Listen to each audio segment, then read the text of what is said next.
Salut tout le monde, ici Philippe Michaud pour le blog de Best Buy, j'espère que vous allez bien. Aujourd'hui, je vous présente cette machine à espresso-là. Il s'agit de la Barista Pro de Breville. C'est une machine qui, comme son nom l'indique, vous permettra de préparer assez facilement des espressos à la maison. Donc, qui dit machine à espresso dit grain. Donc, la machine Barista Pro de Breville comporte une trémie à grains de 250 grammes, donc environ un demi-litre. Donc, vous pouvez stocker facilement vos grains dans le haut de l'appareil. Donc, vous avez dans l'appareil 4 paniers filtres, ce qui permet donc à la Barista Pro de prendre en charge le café à grains, donc avec les grains que je viens de vous montrer, mais également le café donc pré-moulu, le café qu'on trouve facilement à l'épicerie. Donc, vous avez ici les deux filtres à simple paroi, donc un filtre qui permet de préparer une tasse, un café d'une tasse, et ici un café de 2 tasses. Et vous avez également ici le filtre à double paroi, même chose, vous avez ici le filtre à une tasse et le filtre à 2 tasses. Donc à l'arrière de l'appareil, vous retrouvez le réservoir de 2 litres et vous remarquerez au milieu la présence d'un filtre à eau, ce qui permet de réduire les impuretés. Pour remplir le réservoir, vous pouvez le faire par le haut, donc en ouvrant la petite portière. Et ce qui est bon de savoir, c'est que le réservoir est aussi amovible, donc vous pouvez le retirer facilement avec la poignée.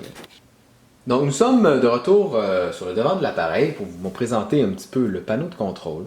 C'est ce panneau de contrôle-là qui va vous permettre de préparer facilement vos espressos. Donc vous avez ici quelques boutons. Vous avez par exemple ici le bouton donner de 2 tasses. Vous avez aussi des illustrations. Vous avez ici l'espèce de molette qui vous permet entre autres de naviguer dans les différents menus. Vous me remarquerez par exemple ici que vous avez un contrôle de température. Vous avez jusqu'à 5 réglages de température. Donc, vous avez quand même quelques réglages. Mais de base, si vous achetez l'appareil, vous l'ouvrez et vous commencez à faire votre café, ben, vous n'aurez pas trop à jouer dans les différents menus, mais vous avez quand même quelques options pour les personnes qui ont besoin d'un peu plus de flexibilité. Par exemple, moi, je préfère mon café froid et c'est entre autres pour cette raison que j'ai réduit la température. Donc, une fois que vous avez sélectionné votre café d'une ou de 2 tasses, à l'aide du panneau de contrôle dans le haut, ben, il suffit de prendre le porte-fil de 54 mm et d'insérer le filtre correspondant. Donc ici, j'ai inséré le filtre à 5 parois d'une tasse et il faudra le déposer ici. Il ne faut pas le visser comme avec d'autres machines, il faut le déposer en appuyant une fois dans le fond pour activer le mode automatique et sinon, vous pouvez également manuellement faire moudre vos grains en appuyant constamment dans le fond. Donc pour cet essai, je vais tout simplement déposer le porte-filtre et l'insérer dans le fond, appuyant une seule fois.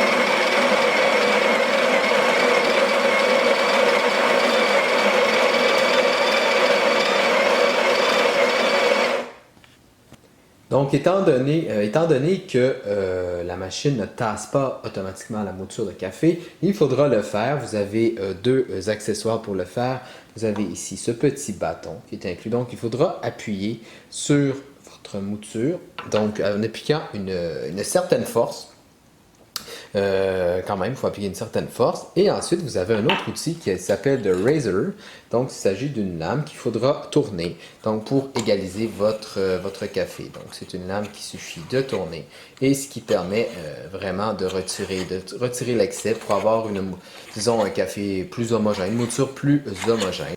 Donc, une fois que vous considérez que votre café est assez, disons, tassé, ben, il faudra le mettre ici dans le milieu, donc pour le faire infuser. Donc, il faut visser ici cette fois-ci. Donc, il faut tout simplement visser en appliquant une certaine force vers la droite. Et ensuite, ben, vous pouvez déposer une tasse. Ici, je mets un verre pour que vous puissiez mieux voir l'infusion. Et vous devez appuyer sur le bouton en haut d'une tasse. Et le tour est joué. Notez que le préchauffage de l'appareil est assez rapide. Habituellement, il faut que quelques secondes. Et le café commence à couler. Et puis, ben, avant de savourer votre café, vous devez faire du lait, donc faire mousser le lait. C'est ici que ça se passe, sur le côté droit de l'appareil. Je peux vous le mettre ici. Et vous avez ici une espèce de petite roulette. Donc, il faut la tourner vers vous pour faire sortir la vapeur. À noter également que la buse d'infusion est quand même rotative. Elle peut tourner sur elle-même des deux sens. Donc, ce qui vous offre une plus grande flexibilité. Donc, j'ai tourné le bouton pour activer la vapeur et puis, après quelques secondes, la vapeur donc, va sortir et puis votre lait va commencer à mousser. Donc, une fois votre lait moussé, vous pourrez tout simplement le verser dans votre café. Et vous avez un succulent espresso. Vous pouvez voir sur le dessus la mousse du café. Alors voilà, c'est ce qui conclut cette vidéo. Et puis, comme toujours, si vous avez besoin de renseignements supplémentaires, je vous invite à lire ma critique complète sur le blog de Best Buy. C'était Philippe Michaud et je vous dis à la prochaine!